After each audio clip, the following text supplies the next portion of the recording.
네, 3강에서는 로저스의 이론에 대한 한계점을 학습하도록 하겠습니다.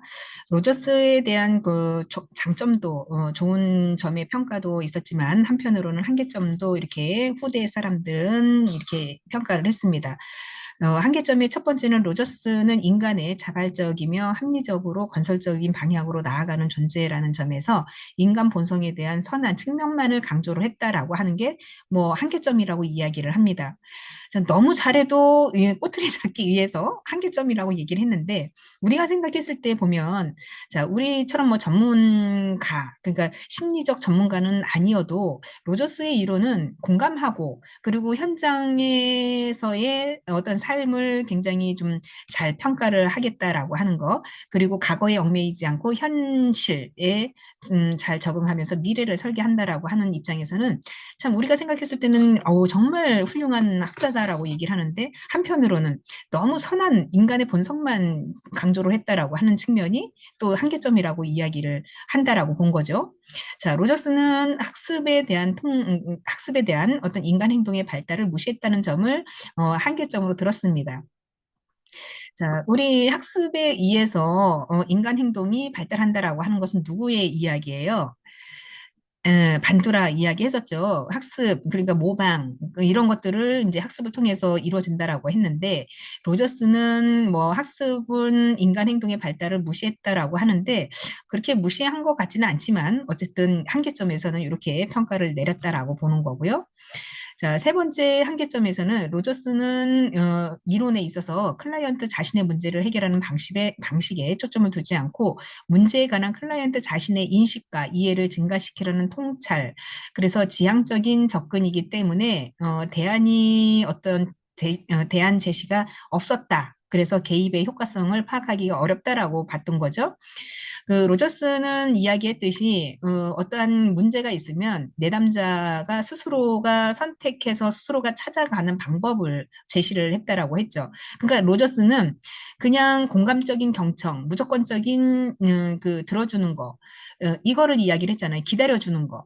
그렇게 해서 상황에 그 클라이언트가 어느 순간에 딱 깨닫고 누이치고 그리고 본인이 하고자 하는 의지 이거를 강조점을 뒀다라고 하는 거죠. 그러니까 다른 학파에서는 아무런 로저스는 아무런 그 방향성에 대해서 제시를 하지 않았다라고 보는 거죠.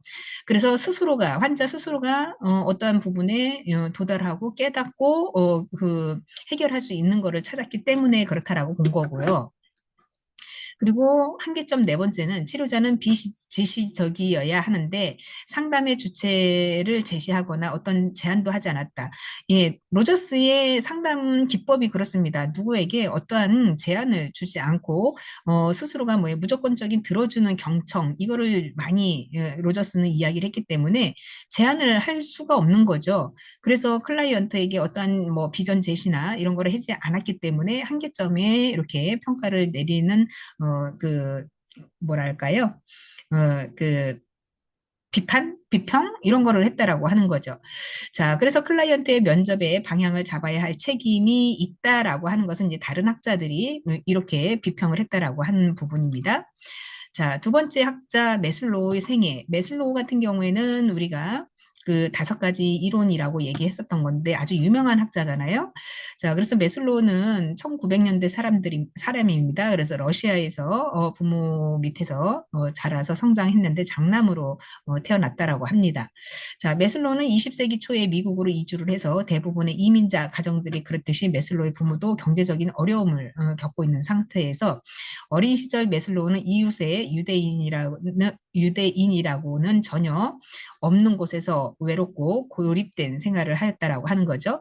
그래서 메슬로우의 아버지도 그 아버지는 변호사가 되기 희망을 했지만 그 법학에 흥미를 느끼지 못해서 메슬로우는 심리학을 전공을 해서 박사학위를 받고 인본주의 심리학자 창시자인 메슬로우로 하여금 어떠한 그 심리학의 대가가 됐다라고 하는 거죠.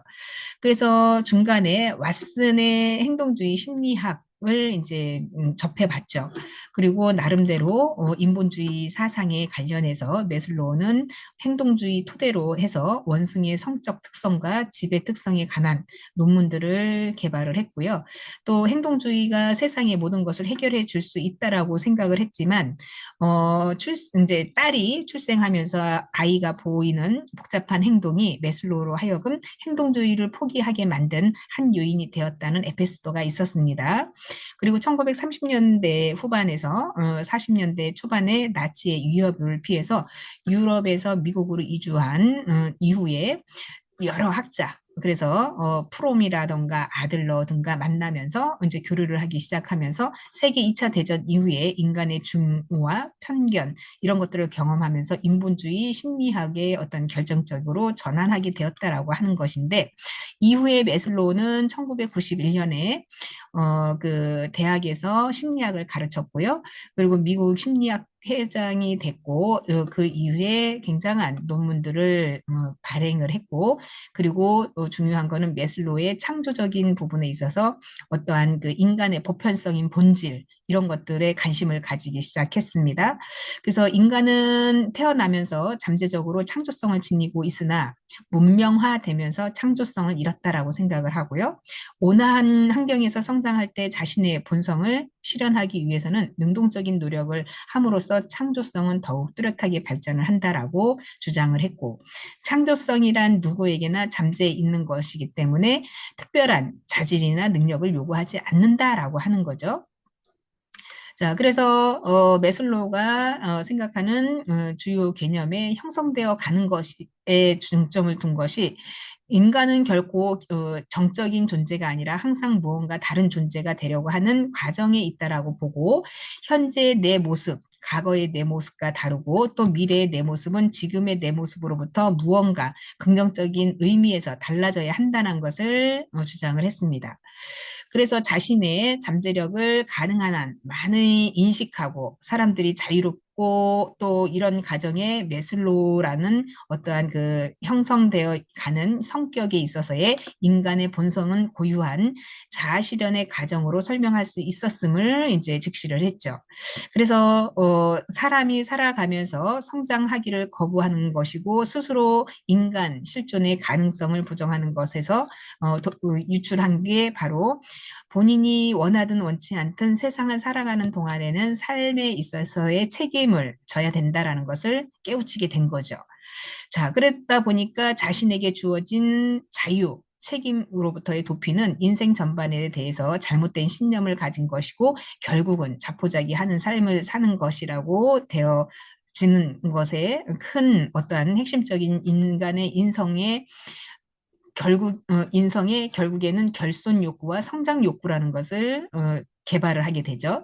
그래서 결손 욕구라고 하는 것은 보통 사람들이 욕구를 말하는 것인데, 결손 욕구는 계층 간의 어떤 욕구, 하위 욕구가 있는데 그 하위 욕구에서는 여러 가지가 있겠죠. 뭐 특히 유기체적인 생리적인 안전의 욕구 등이 반영이 된다라고 하는 것인데, 자, 이런 결손 욕구에 대해서 행동 결정에 긴급한 요인을 기준으로 해서 결핍되면 병이 생기고 또 충족되면 병이 예방되는 것이고 또 이것을 충족시키면 병이 회복되는 것이고 또 자유롭게 선택할 수 있는 상황이라면 이런 것들을 충족에 결핍된 사람들, 다른 사람보다는 우선적으로 해야 되는 것. 그래서 우리가 이제 생존의 욕구 이렇게 이야기를 하는 것처럼 어, 이론을 만들어지기 시작한 거죠. 그래서 성장 욕구라고 하는 것 또한 역시나 우리가 잠재력을 실현하기 위해서 선천적인 충동, 그래서 이와 관련된 자아 실현을 하고자 하는 사람들의 동기가 있을 것이다라고 보는 것인데, 성장 욕구는 우리가 본능적으로 타고난 것이며 위계가 없다라고 하는 거죠. 누구나 뭐 잘 살고 싶어 하고 누구나 다른 사람보다는 조금 내가 행복의 그 수치를 도달할 수 있게끔 나름대로 노력한다라고 하는 거죠. 성장의 욕구는. 그래서 성장 욕구의 목적은 결핍이나 긴장 상태를 해소하기 위해서 노력하는 것이 아니라 경험을 넓히면서 삶에 있어서 풍요롭게 하기 위해서 삶의 기쁨을 증대시키는 것. 이것을 이제 우리가 성장의 욕구로 목적을 두고 있습니다. 자, 그렇지만 삶의 경험이 더욱 풍요롭게 하고 다양한 삶의 기쁨과 열정 열정을 더욱 증가시키고 새롭게 도전하고 새로운 도전을 경험을 통해서 긴장을 증가시키는 것이 성장 욕구의 한 부분이다라고도 이야기를 했습니다. 자, 그래서 결손 욕구를 만족시키면 긴장이 완화되지만 성장 욕구를 만족시키며 오히려 긴장이 증가하는 경우도 있다라고 보는 거죠. 자, 이게 무슨 얘기냐면 자, 결손 욕구. 그러니까 내가 먹고 마시고 이런 것들을 해결을 하고 하면 우리는 긴장이 완화되죠. 아, 이제는 살만하네라고 하는데 성장 욕구를 만족시키면 오히려 긴장이 증가한다. 이건 무슨 뜻이에요? 아, 내가 이만큼 예를 들어서 살아가면서 네, 살아가면서 내가 나름대로 나는 어렸을 때부터 피아노, 우리 가정이 어려워서 피아노라는 것을 구경도 못 해봤어. 근데 먹고 사는 부분을 해결을 하면 나는 언젠가는 피아노를 배워야지라고 했단 말이죠. 그래서 먹고 사는 부분이 해결이 되고, 여기에 따라서 이제 우리가 삶에 있어서 먹고 사는 거는 문제가 되지 않아. 밥은 굶지 않아요. 근데 이제 그래서 내가 성장 욕구로, 나름대로 피아노를 이제 배워야지라고 했는데, 자, 피아노를 배우려다 보니까 예전에는 고사리 같은 손으로 피아노 이 건반을 막 이제 이렇게 치면 이렇게 피아노 건반이라고 합시다. 피아노 건반을 치면은 손가락에 이렇게 피아노 건반이 있다라고 하면 고사리 손으로 띵띵띵띵띵 도레미파솔라시 이렇게 쳤다라고 하면 어린 시절에 이 피아노가 너무 치고 싶었지만 먹고 사는 문제 그리고 내가 이 피아노를 가질 수 없는 상황이라서 이거는 미지의 세계였단 말이죠. 그러고 나서 이 기본 결손 욕구를 충족시키고 나서 아 이제 피아노를 좀 배워봐야지 했는데 나이가 50이야. 자, 피아노를 치려니까 손이 굳었어. 이 손가락이 이 건반 하나를 쳐야 되는데 손가락이 두 개가 이 건반 하나를 치네? 그러면 뭐예요? 성장 욕구를 만족시키려다가 오히려 긴장이 증가한다. 스트레스를 더 받는다라고 하는 측면이 있다라고 하는 거예요. 자, 이해되셨죠? 자, 우리는 하나를 충족하면 하나를 더 충족하면 플러스 알파가 돼서 좋은데 플러스 알파가 되기는커녕 스트레스를 더 가중시키는 요인이 된다라고 볼 수 있겠죠. 아마 우리 선생님들이 생각하는 것처럼 내가 과거에 공부를 대학이라는 걸 가보지 않았는데 그래 대학생을 하면 참 좋겠다라고 해서 들어왔는데 공부를 하다 보니까 배우는 건 좋은데 시험에 대한 스트레스가 너무 가중돼가지고 머리가 아파 지끈지끈 아파. 자, 이것도 역시나 뭐예요? 성장 욕구를 만족시키려다 보니까 오히려 긴장이 증가하는 상태. 이거를 우리가 메슬로우가 얘기하는 성장 욕구에 바로 요게 요 타임에 적절하게 표현이 되면 맞겠다라는 생각이 드네요. 자, 여러분들은 이렇게 우리가 과거에 결손 욕구를 만족시키고 성장 욕구를 발전시켰을 때 이 성장 욕구를 만족시키면 나중에 또 뭐라고 이야기를 할까요? 예, 자아실현이라고 이야기를 하죠. 그래서 뒤에 또 나옵니다. 자, 메슬로우는 이와 같은 인간의 생존을 위해서 기본 욕구를 충족시키는 바탕에 자아실현이라고 하는 경향을 가지고 있다라고 주장을 했습니다. 그래서 기본 욕구로 보게 되면 결핍 욕구라고 하여서 우리가 음식이나 물, 온도, 사랑, 그리고 애정, 자아 존중 이런 것들을 욕구를 우리가 기본 욕구라고 보는 거고 자아 실현의 욕구는 메타 욕구, 원하는 욕구, 성장 욕구라고 해서 어떤 정의, 선, 미, 질서, 조화, 그리고 잠재 능력 이런 재능을 발휘하는 욕구가 바로 자아 실현의 욕구다라고 보는 거예요. 그래서 기본 욕구는 대부분 메타 욕구에 비해서 층계적으로 계층적으로 순서를 배열을 합니다. 자, 그리고 메타 욕구는 기본 욕구처럼 선천적이지만 기본 욕구만큼 사람들에게 본능적으로 선천적이지는 않다라고 보는 거예요. 자, 그래서 자, 이 메타 욕구를 충족하지 않을 때 그래서 소외나 고민, 냉담, 냉소 이와 같은 병적인 상태가 될 수 있다라고 하는 것이고 심리적인 건강을 유지하기 위해서는 완전한 성장을 이루기 위해서는 메타 욕구를 만족시켜야 한다라고 하는 것이 메슬로우의 기본 욕구이다라고 보는 거예요. 그래서 강도와 중요성에 따라서 계층적으로 단계를 배열하고 있다라고 주장을 해서 도표를 만든 거죠. 자, 그러므로 메슬로우는 인간의 본능적인 기본 욕구를 충족시키고 그런 바탕 위에서 긍정적인 자아 실현을 위해서 노력하는 존재 그런 것으로 인식을 했다라고 보는 겁니다. 그래서 인간의 욕구를 5단계로 나눠서 본 것이 바로 매슬로우의 욕구 이론인데, 그 매슬로우의 욕구 이론에 있어서 어느 낮은 동기, 낮은 욕구가 어느 정도에 되어야 만족하고 더 높은 단계로 올라가는 의식적인 동기가 부여된다라고 가정을 하는데, 그것이 바로 이 유명한 매슬로우 욕구 5단계라고 볼 수 있겠습니다. 자, 매슬로우의 욕구 5단계는 이렇게 우리가 피라미처럼 이렇게 이제 도표를 그리거든요. 자, 이 첫 번째, 여기서 가장 올라가는 하위 꼭지점은 자아실현의 욕구. 그래서 내가 자아실현의 욕구, 누구나 인생에 있어서 자아실현 욕구는 있다라고 했죠. 그럼 자아실현 욕구를 가기 위해서는 제일 첫 번째 뭐가 밑바닥에 먼저 충족이 돼야 하느냐? 예, 생리적인 욕구라고 하는 거예요. 자, 이 생리적인 욕구를 보게 되면 자, 음식, 물, 공기, 수면, 성과 같은 욕구라는 거죠. 우리가 살아가면서 가장 기본적인 생존의 욕구라고 해요. 자, 이런 욕구가 우리가 반드시 채워져야만 위의 상위 계열, 안전의 욕구로 간다라고 하는 거예요. 자, 그러다 보니까 이런 생리적인 욕구는 모든 욕구 중에서 가장 강렬한 거. 배가 고프면 누구나 눈이 뒤집혀지죠. 그래서 이 배가 고픈 사람들 앞에서는 뭐예요?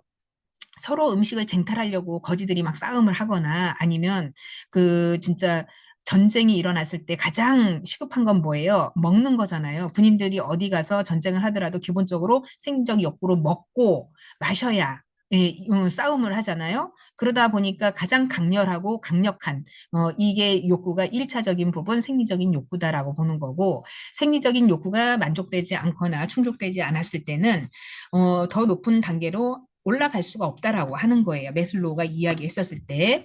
자, 이런 것을 만족하게 되면 그 다음 단계 2차의 욕구는 바로 예, 여기 안전의 욕구라고 하는 것으로 올라간다라고 보는 거예요. 자, 그래서 안전의 욕구는 심리적인 욕구가 만족되면 사람들은 안전의 욕구에 의해서 동기가 유발된다라고 하는 거죠.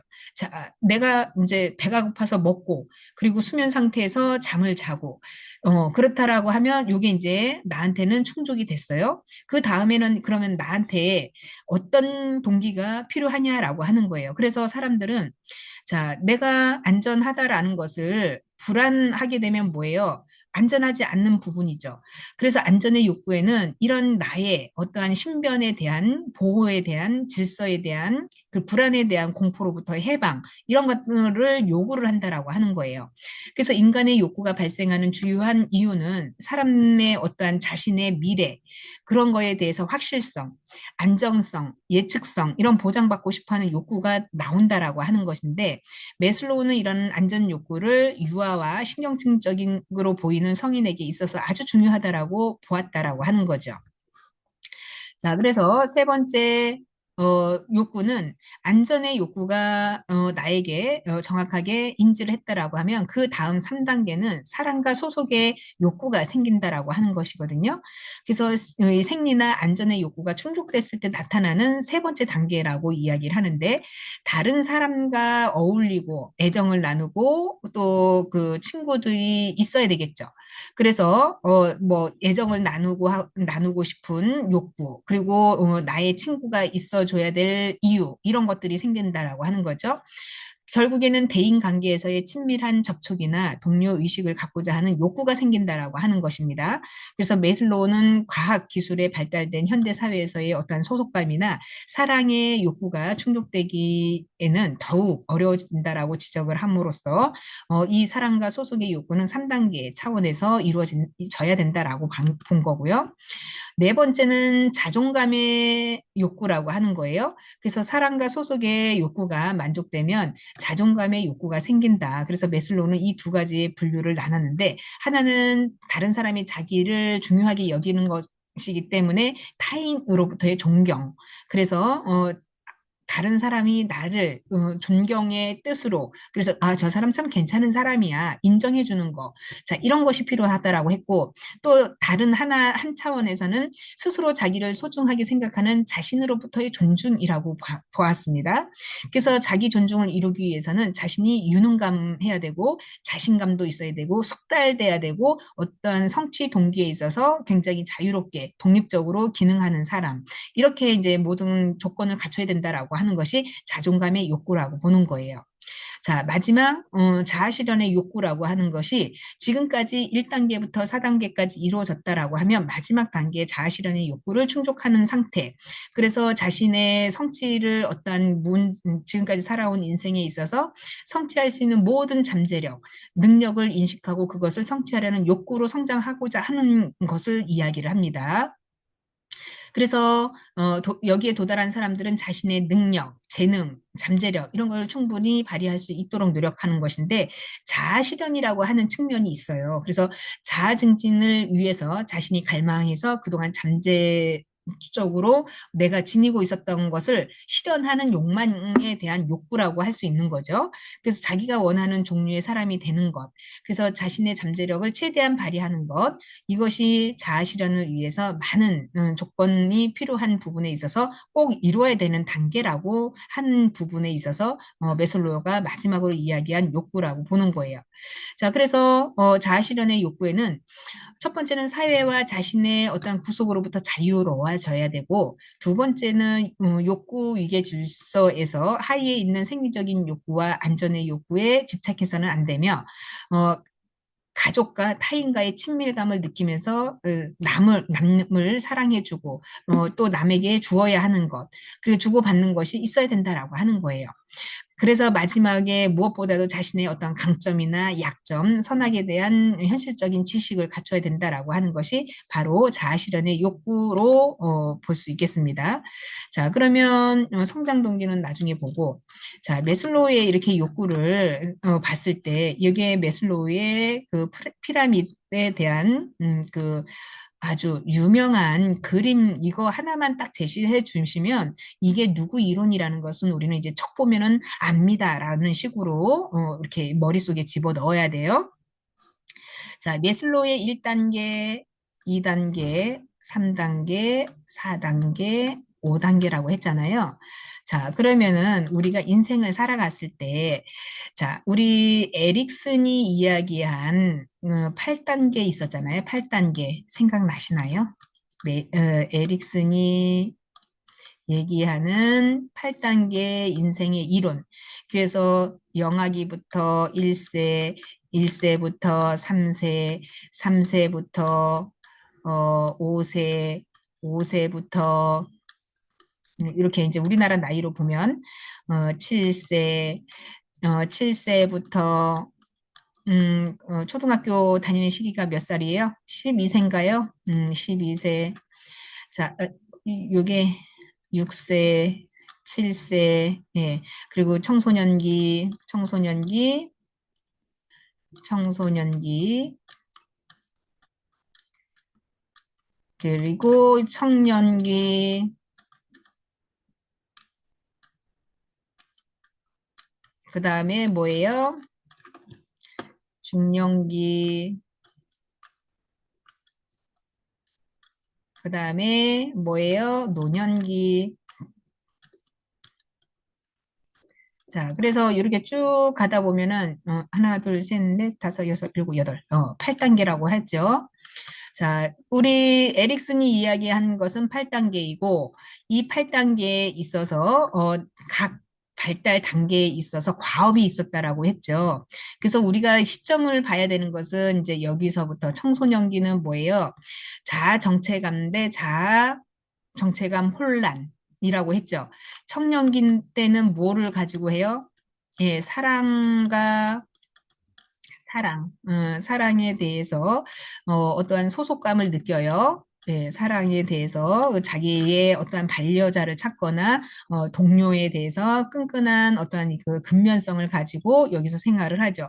중년기는 뭐라 그랬어요? 생산성 대 침체라고 했었잖아요. 생산성 대 침체. 그래서 한참 일을 할 수 있는 시기. 그래서 중년에는 위로는 부모님을 모셔야 되고 아래로는 자녀들을 돌봐야 되는 이 시기가 중년기 시기에 생산성이 한참 피크로 올라갈 시기. 그렇지 않으면 침체의 위기에 접한다라고 했고 이 시기가 지나면 노년기인데 노년기 때는 뭐예요? 자아 통합이라고 했죠. 자아 통합. 그동안 내가 인생 살면서 나름대로 인생 잘 살았다라고 라고 하시는 분들은 자가 통합이 되고 내 인생은 이번 생에는 참 내가 허탈하게 살았다라고 하면은 절망감에 빠진다고 했죠.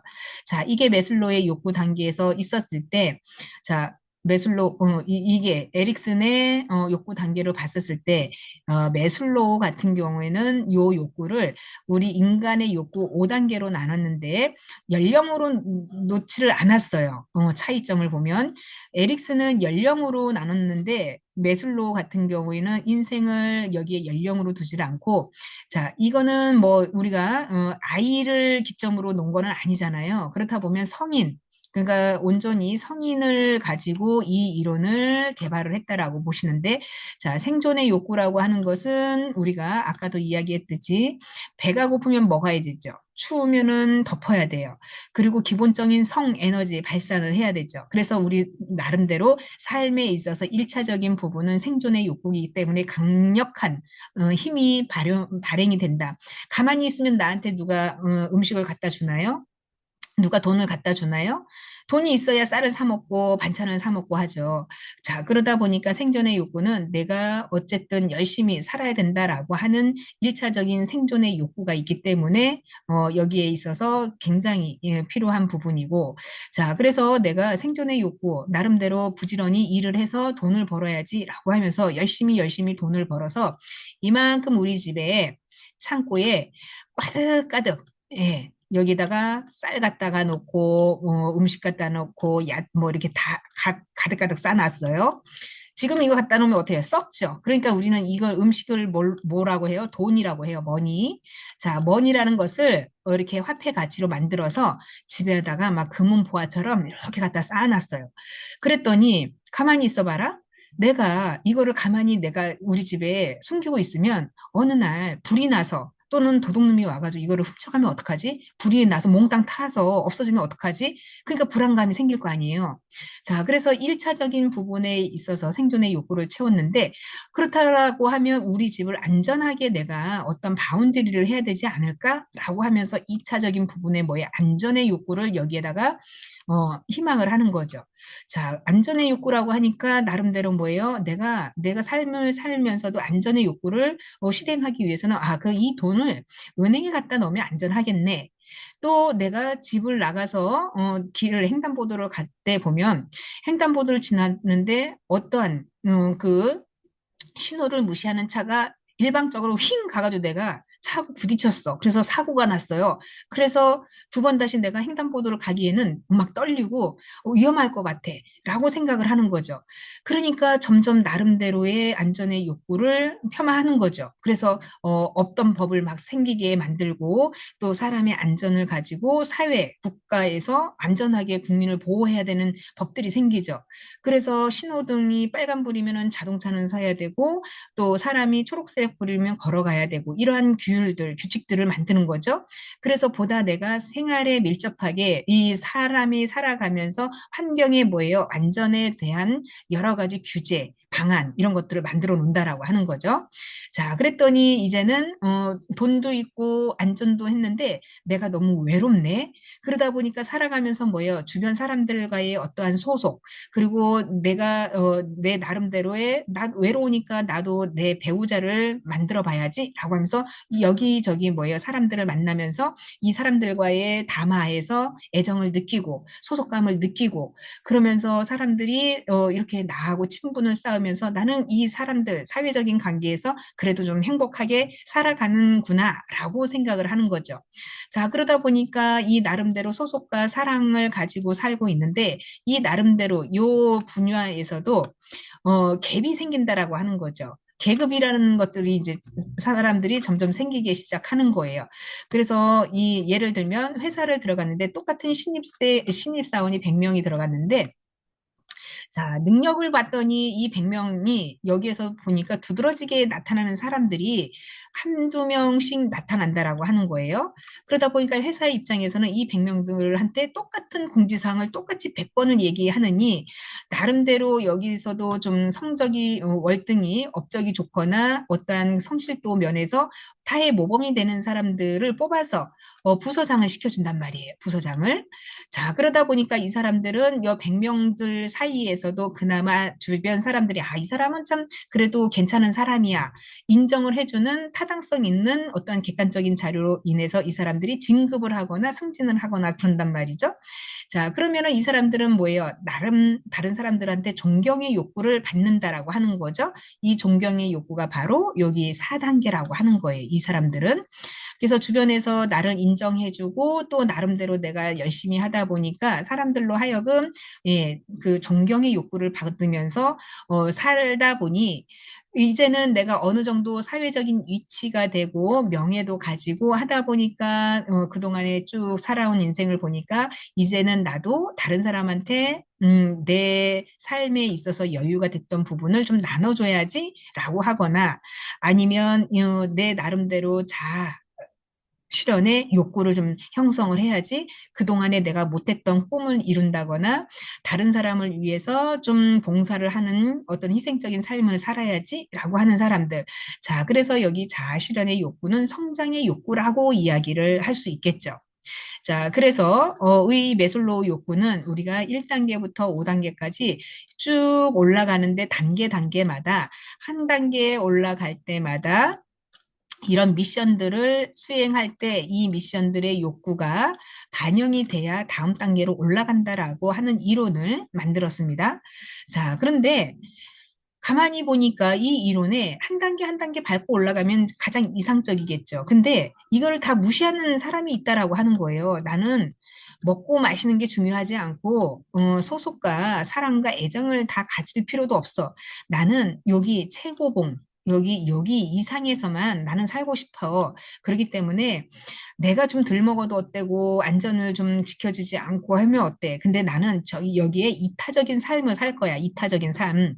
그래서 나는 우리 가족이 있다 하더라도 이 가족은 그냥 각자 본인들이 살면 되고 나는 내 이상, 이상, 이상을 꿈꾸면서 그냥 여기에서만 성장의 요구에만 살고 싶다라고 하는 사람들이 분명 있어요. 우리는 이제 이걸 갖다가 뭐라 그러나요? 돌연변이? 돌연변이는 아니고요. 여기에 사는 삶이 이제 간혹 있긴 하는데 여기에는 최고봉이라고 하는 이 삶에는 어떠한 이제 굉장히 초월한 삶에 있어서 초월한 어떠한 이제 그 정신 세계를 가지신 분들을 이야기를 해요. 그래서 인본주의의 사상이 아주 투철하신 인도의 간디라고 하는 지도자 있죠? 음, 이런 분들이 이제 여기 지도자 안에 들어가 있는 사람.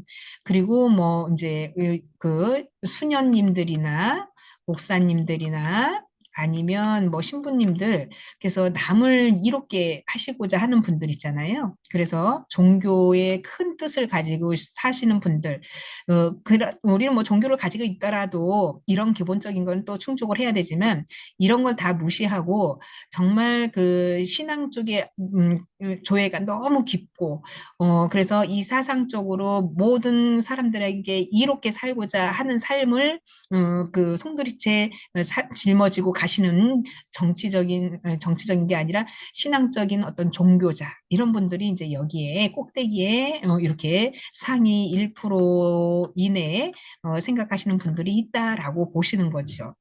자, 메슬로우의 욕구는 이런 단계로 간다라는 거를 꼭 기억해 두셔야 돼요. 자, 이게 이제 우리가 인본주의 이론의 메슬로우의 욕구 이론을 좀 자세하게 좀 살펴봤죠. 그동안에 우리가 이제 많은 학자들을 그래도 나름대로 좀 그 공부를 좀 했는데 메슬로우의 욕구는요, 우리 삶에 있어서 많이들 쓰여집니다. 그래서 이 메슬로우 욕구의 이게 피라미드 모형은 좀 잘 기억해 두시면 나중에 우리 주변에 많은 사람들한테 설명해 줄 수도 있는 그런 그 이론이라고 볼 수 있어요.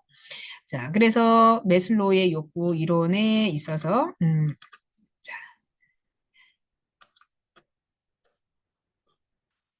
네. 자, 그래서 매슬로우 욕구는 성장 욕구라고 해가지고 우리가 매슬로우의 어떠한 자아 실현의 욕구를 위해서 위계의 최상위에 놓여 있는 것이 성장 욕구다라고 하는 것. 그래서 욕구에 있어서 다른 욕구와 함께 계층화하기보다는 다소 적합하지 않는 상위 욕구. 그리고 자아 실현의 욕구는 전 단계에서 내 수준들의 욕구와는 근본적으로 다르기 때문에 생리적 욕구, 안전의 욕구, 사랑과 소속의 욕구, 자존감의 욕구 이런 결핍으로부터 인간의 어떤 동기화된 것이지만 자아 실현의 욕구는 성장 욕구에 의해서 동기화되기 때문이다라고 하는 것이고요. 결핍 동기는 우리가 1단계, 2단계 이런 것들은 이제 결핍 단계의 이론이라고 봤는데 우리가 어떤 긴장의 감소나 허전함을 채우기 위해서 목이 마르면 물을 마시고 외로우면 친구를 사귀는 그래서 어울리려는 동기 이런 것들은 이제 결핍 동기라고 보고 이런 결핍 동기는 즉각적인 욕구를 감소시키거나 제거하려는 목적을 가지고 있기 때문에 목표 지향적이다라고 볼 수 있는 거죠. 자, 그래서 성장 욕구는 이와 반대로 성장하는 가정지향적인 욕구이기 때문에 사회적으로 결정된 가치보다는 아름다움, 진실, 정의와 같은 본질적인 가치와 관련이 있습니다. 그렇기 때문에 메슬로가 말하는 전형적인 성장 동기에 있어서는 진실이나 선함, 아름다움, 그리고 전체성, 독특성, 완벽, 또 어떠한 이제 달성이나 정의, 질서, 부유함, 자기충실, 의미신장함, 자, 이런 것들과 관련이 있다라고 보는 거고요. 성장 동기는 충족할 때 긴장이 증가되는 경우가 많으나 결핍 동기는 충족되면 긴장이 감소된다라고 아까 말씀을 드렸죠. 어린 시절에 피아노를 치고 싶었는데 그때는 먹고 사는 부분, 그래서 우리 부모가 능력이 없어서 피아노를 안 가르쳐 줬는데, 그리고 나중에 내가 피아노를 배우고 싶어서 피아노를 치는데, 긴장이 더 증가되더라라고 하는 거예요. 내 뜻대로 안 되고, 손가락이 막 한 건발에 두 개 들어가서 빽살이 나는 음을 친다거나 그러면 어때요? 우리 스트레스 받죠. 자, 그래서 이렇게 긴장이 되는 게 증가되는 경우가 있다라고 본 거고, 자, 사람들은 성장 동기에 있어서 동기화될 때 일방적인 어떠한 고차원적인 의미를 갖는다라고 생각할 수 있습니다. 그래서 메슬로우가 주장하는 자아실현의 사람의 특징을 보게 되면 자아실현한 사람은 현실을 효과적으로 지각하면서 편안해진다라고 하는 거예요. 자, 우리 편안해지셨나요? 예, 자아실현을 한 사람의 특징이 예, 자아실현을 하면 현실이 편안해진다라고 하는 거고 자아실현한 사람들은 어떤 불평이나 지나친 생각을 하지 않고 자신의 본성, 다른 사람의 인생을 잘 말을 알아듣고 수용을 해준다라고 하는 거예요. 자, 자아실현을 한 사람들은 행동에 있어서 꾸밈이 없고 내적 생활이나 사고 충동에도 꾸밈이 없다라고 보는 거고요. 또 다른 사람은 그 자아 실현에 있어서 자기 중심적이지는 않고 문제 중심적인데 자기 자신보다 외부의 문제에 관심을 더 둔다라고 하는 거예요. 자아 실현하면 한 사람은 이제 자기의 어떤 인생에 통달을 했다라고 보는 거죠. 그래서 좀 눈높이가 포괄적으로 보는 시선이 있다라고 하는 거예요.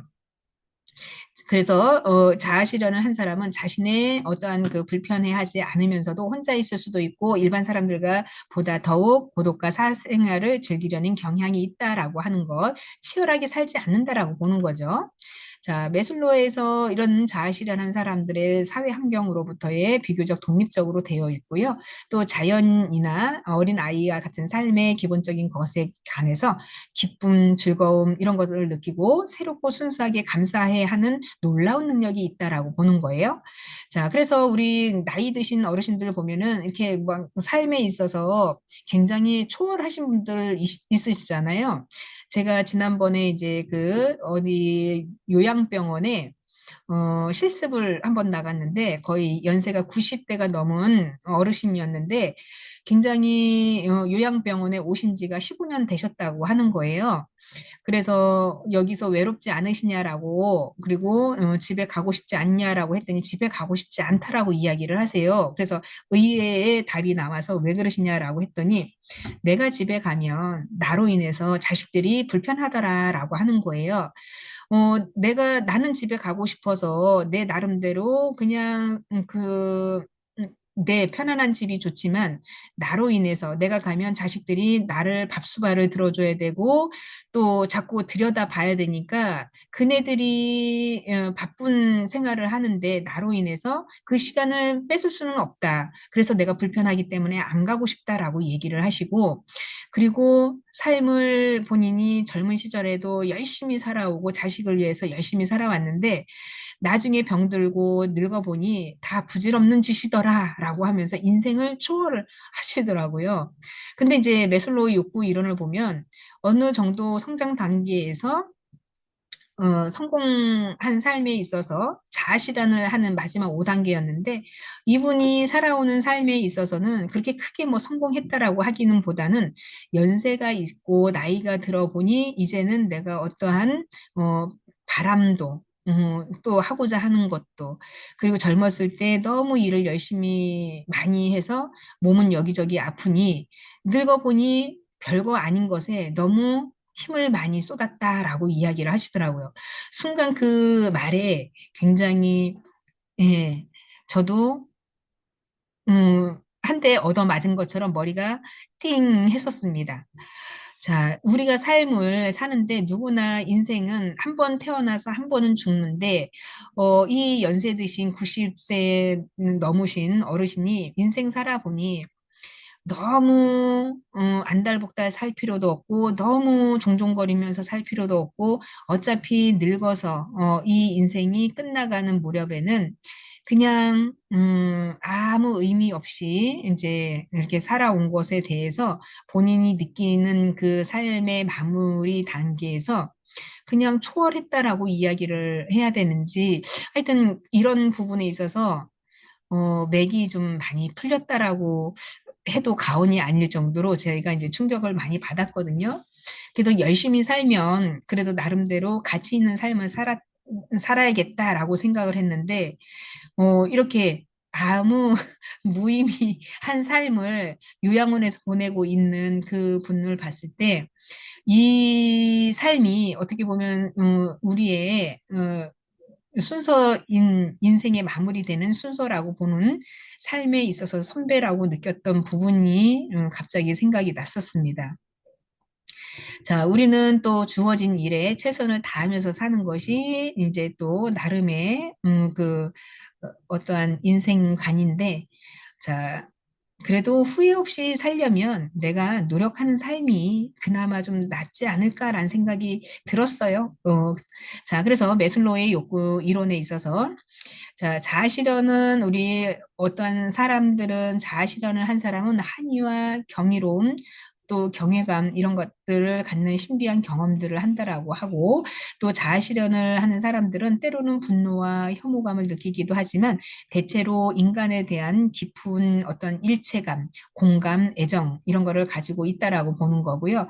또 자아 실현에 있어서의 사람들은 일반 사람보다 더욱 깊은 관계를 가지지만 소수 사람들과의 깊은 유대를 맺는 것 이것이 자아 실현을 한 사람들의 특징이라고 메솔로우는 이야기를 했습니다. 자아실현은 우리가 이제 민주적인 성격의 특성을 가지고 있고 또 누구에게나 조건 없이 우호적이면서 모든 사람들을 존중을 하는 것 그리고 우리가 어떤 자아실현에 있어서는 수단과 목적을 구분해서 실제 생활하고 옳고 그름에 대해서 확실하게 구분하는 것 그리고 자아실현은 철학적이고 사려 깊은 유머 감각이 좀 있어야 된다라고 보는 거고요.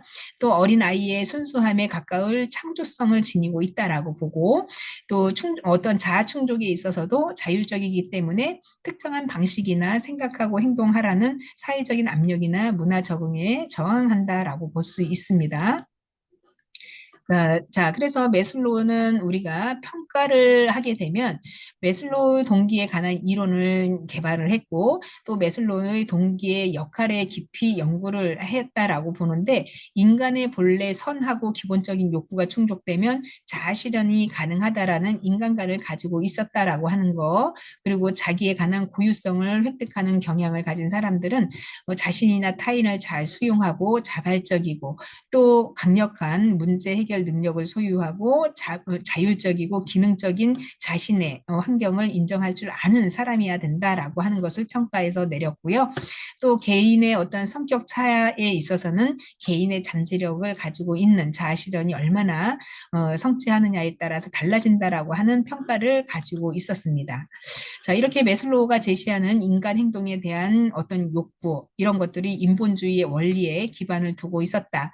그래서 욕구는 낮은 계층으로부터 상위 계층까지 단계적으로 그리고 상대적인 높은 단계에서 있는 욕구가 충족되기 위해서는 그 이전 단계에 있는 욕구가 충족되어야 한다라고 평가의 내용을 밝혔죠. 그래서 매슬로우의 인간의 욕구의 증거 틀은 사회복지사에게 의미하는 바가 굉장히 큽니다. 그래서 의식주와 관련된 자원이 부족한 경우에는 기본적인 생리적인 욕구가 충족되지 못한 상태이고 또 다른 어떤 종류의 욕구가 충족하는데 극복하기 힘든 장애물이 되기도 한다라고 평가가 됐죠. 자, 그래서 기본적인 욕구인 생리적인 욕구를 먼저 충족하려고 하지 않는 경우도 종종 있는데 아까 이야기했던 상위의 어떤 이제 그 신앙이 깊은 믿음이 깊은 어떤 그 신앙의 지도자라든가 정치적인 인본적인 지도자라든가 이런 분들이 여기에 포함되는 사람들이 덜어는 있더라라고 보는 거고 또 자신의 어떤 정치적인 투쟁 그리고 개인적인 안전을 돌보지 않고 예술 활동 전념할 수 있기 위해서는 물과 음식 이런 거를 전폐하거나 하는 경우도 있다라고 하는 일부의 이런 사람들이 있었습니다. 자, 매슬로우는 우리가 이제 세계 도처에 많은 사람들이 빈곤과 박탈, 이런 걸로 인해서 고통당하고 있지만 이들 중 많은 사람들은 여전히 타인과 사회의 소속감 이런 거를 가지고 정서적인 유대를 갖고 있기 때문에 자존감을 유지하고 있다라고 보는 거고요. 그리고 안전하고 보장된 환경에 있지 못하는 사람이라 해도 타인의 의미 있는 관계를 맺지 못한다고 볼 수 없다라는 뜻을 가지고 있습니다.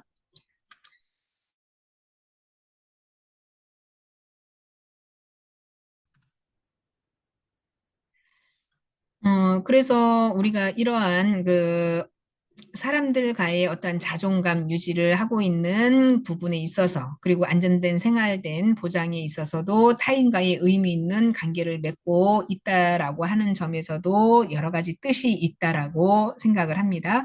그래서 매슬로우의 이런 이론들은 인간 본성에 대해서 낙천적인 태도로 보이고 있고요. 또 인간의 어떤 스스로 자신의 행동을 통제할 수 있는 존재로 했고 인정했다라는 점에서 인본주의 이론의 기틀을 마련한 연구자라고 해석을 합니다. 정신분석에 관련된 인간과 행동주의 인간과는 달리 그 인간의 어떤 전인성, 잠재적인 창조성을 강조했다라는 부분이 그 평가에 있어서 굉장히 좋은 점으로 평가를 받았죠. 자, 또 메슬로우에 대한 한계점, 단점이라고 하는 것 중에 하나가 이론을 소개하는 욕구에는 관찰하거나 검증될 수 없는 부분이 많았기 때문에 과학적으로는 취약한 부분이었다라고 보는 거고요. 또 이 이론에서는 인간은 태어날 때부터 두 가지 경향성, 즉 생존적인 경향과 실현적인 경향을 갖고 있다라고 보았죠. 근데 이거는 뭐 우리가 태어나면서 환경적인 부분에 생존적인 부분에 사람들은 이게 일차적인 거에 가장 중점을 두는 거는 맞죠. 자, 인간 행동에 결정하는 요인은 환경에 대한 영향을 고려하지 않았다는 점인데, 자, 요 메슬로우의 욕구는요, 환경적인 부분에 고려하지 않았다라는 것은 우리 사람들은 어느 지역, 어느 나라에서 태어났느냐에 따라서 이런 차이는 나름의 차이점은 있을 수가 있다라고 하는 건데 이런 거를 고려하지 않았다라고 하는 거죠.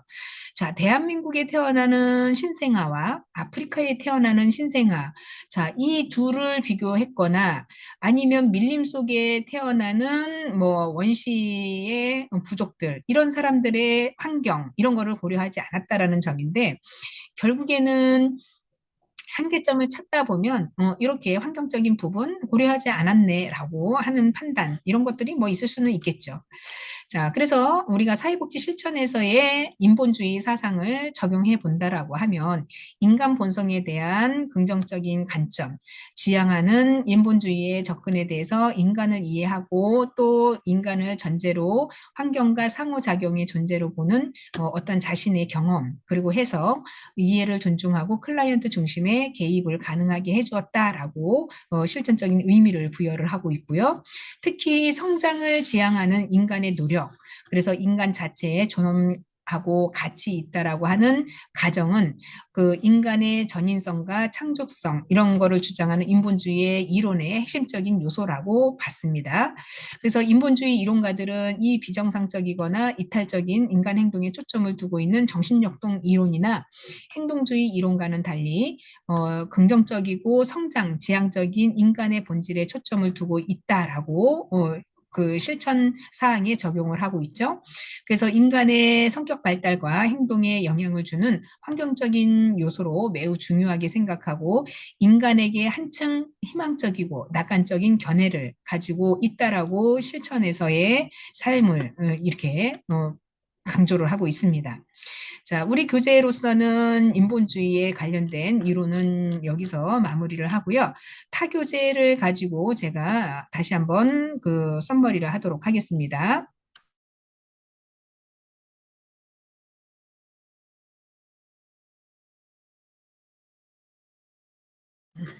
이 책은 우리가 가지고 있지 않기 때문에 PPT 자료를 좀 올려드리도록 하겠습니다.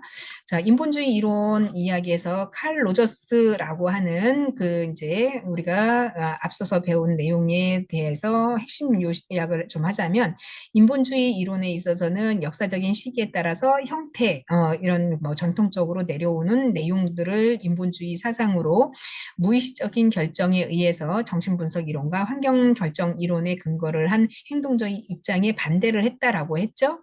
그래서 인간의 어떤 통합적인 존재, 자기결정, 자아실현, 그래서 긍정적인 성장하고자 하는 경향들이 스스로 결정하고 선택, 그래서 개인의 주관적인 경험 이런 거를 바탕으로 중요하게 생각을 했다라고 보는 거고요. 자, 그래서 인본주의 이론의 주요 개념은 유기체, 살아있는 삶에 있어서의 현상학적인 장을 통해서 자아, 셀프, 그래서 자아 개념, 자아 일치, 그리고 이런 것들을 통해서 부적응이나 왜곡이나 부인, 완전에 기능하는 인간, 그래서 자아 실현의 경향, 이런 것들이 인본주의의 어떤 주요한 개념이라고 볼 수 있겠다. 라고 하는 거고요. 자, 유기체라고 하는 것은 한 개인이 가지고 있는 살아있는 어떤 그 나름대로의 생각, 이런 것들을 이야기를 하죠.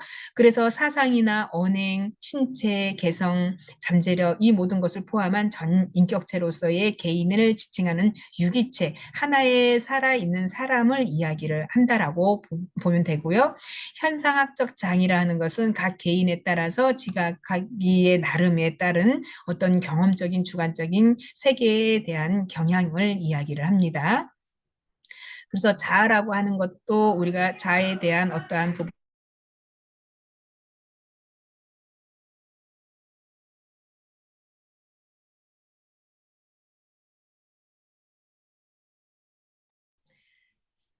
그래서 우리가 자아라고 하는 자신에 대해 갖고 있는 조직적이고 지속적인 인식, 그래서 셀프라고 얘기했죠. 자아 개념이라 하는 것은 각 개인이 의식할 수 있는 어떠한 무의식적인 정신작용까지 통합하는 기능을 수행하는 것을 자아 개념이라고 했어요.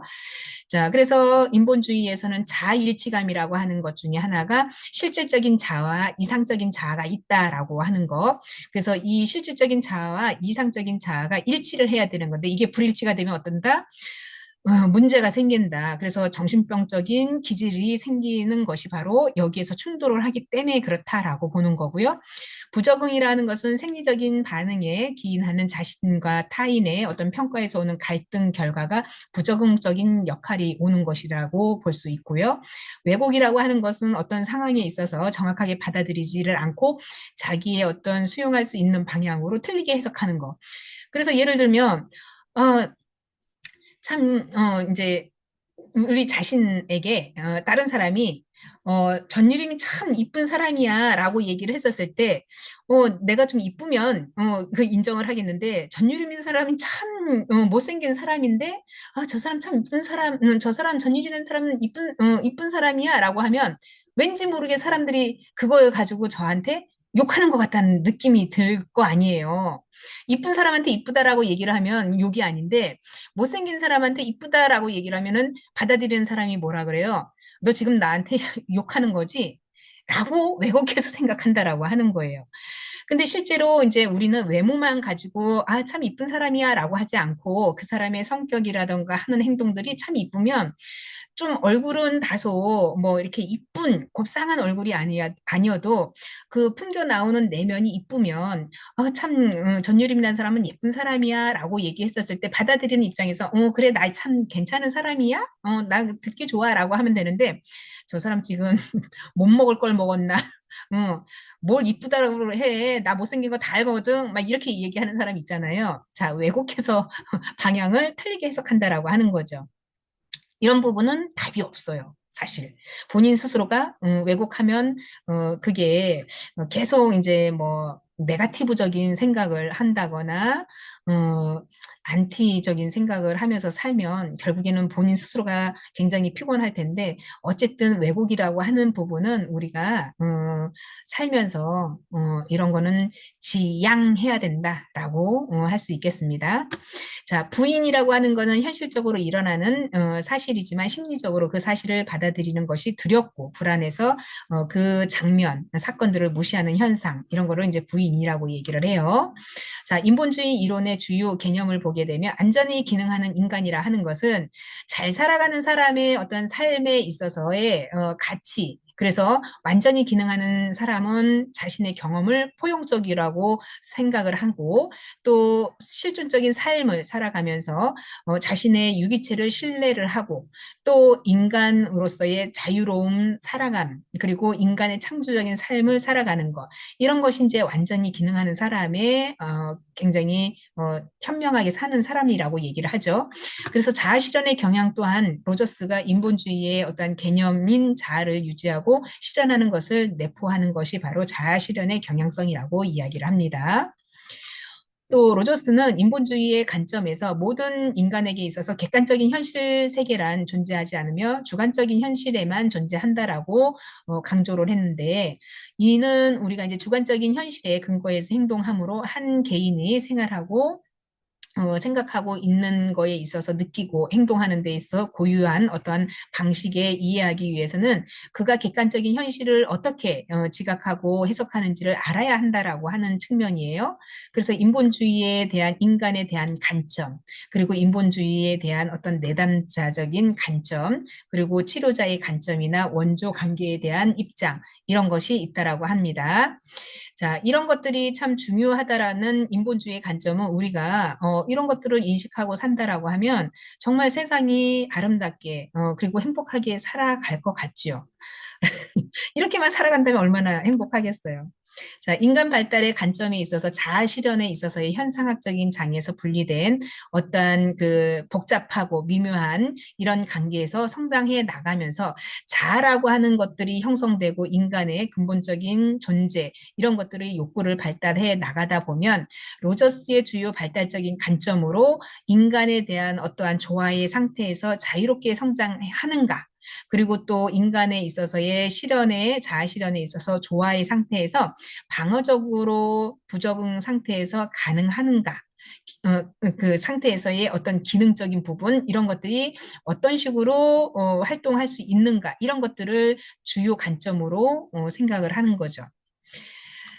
자, 그래서 로저스가 이야기하는 부분에 있어서 내담자 중심의 치료 관점이라고 하는 것 또한 역시 세 가지의 조건들을 가지고 있다라고 하는 것인데 here and now라고 얘기하는 거 아주 중요하다라고 자꾸 얘기하잖아요. 우리는 살아가면서 지금 현재 내가 있는 이 시점 가장 중요하다라고 하는 거죠. 우리 그런 얘기 있잖아요. 내일 지구가 멸망하더라도 나는 한 그루의 나무를 심겠다. 이건 뭐야? 지금 현재가 중요하다라는 내용을 이야기하고 있어요. 자, 그러다 보니까 관계적인 조건, 일치성과 진실성이 있어야 되고, 내담자에 있어서 무조건적인 긍정적인 관점에 있어서의 어떤 존중 이게 있어야 되고요. 또 공감적인 이해와 경청이 있어야 되는 것이 세 가지의 내담자의 상담에 있어서 조건들이 꼭 필요하다라는 것을 강조를 하고 있습니다. 자, 그래서 로저스의 그 인본주의적인 평가를 다른 우리 본 교재에서 했듯이 인본주의 평가의 이론에 있어서 로저스는 어려움에 있어서의 현장에서 다음과 같은 비판도 있었다라고 하는 것인데, 자, 비판도 있었지만 좋은 업적도 많이 나왔죠.